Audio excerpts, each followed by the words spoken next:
Welcome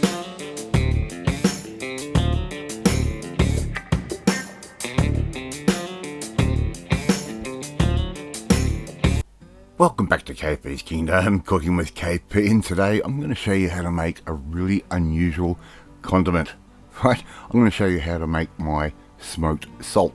I saw this on MasterChef a couple of nights ago and decided to try and have a go making it myself. So I'm getting my smoker going. I'm doing a whole bunch of things today on the smoker, and I thought, well, I've got this thing going, why not? Let's make some smoked salt, which is a great condiment that you can use on anything. So I've got some usual little briquettes there. I've put those in with my little chimney, and here I'm actually adding some red gum charcoal, courtesy of my father-in-law. He uses this to put on the spit and roast a pig or whatever meats he wants. It gives you a very intense heat and a really nice natural flavour, but we're going to beef that up a little bit more again. Now if you don't have a smoker, you can actually do this in a kettle barbecue.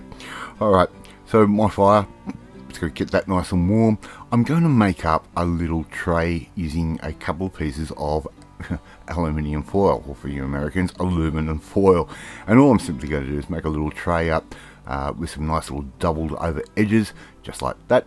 And I'm adding in about half a cup of sea salt flakes and half a cup of Murray River salt flakes as well. The Murray River salt is just a little bit nicer than your pink Himalayan salt.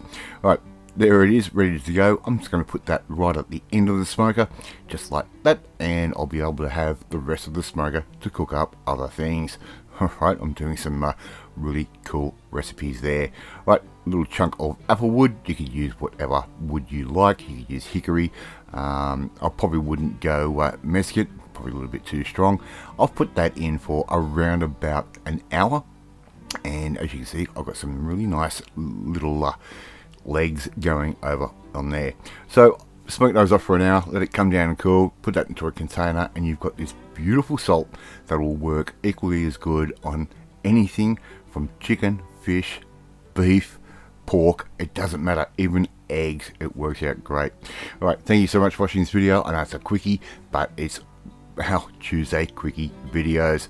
Thank you so much for again watching this video. Please like the like button, hit that like button, and don't forget to hit that notifications bell to be notified every time a new video goes up, and share this video with all your friends on all platforms and social media. Alright, I'm off to start using this in a new recipe. I will catch you next time.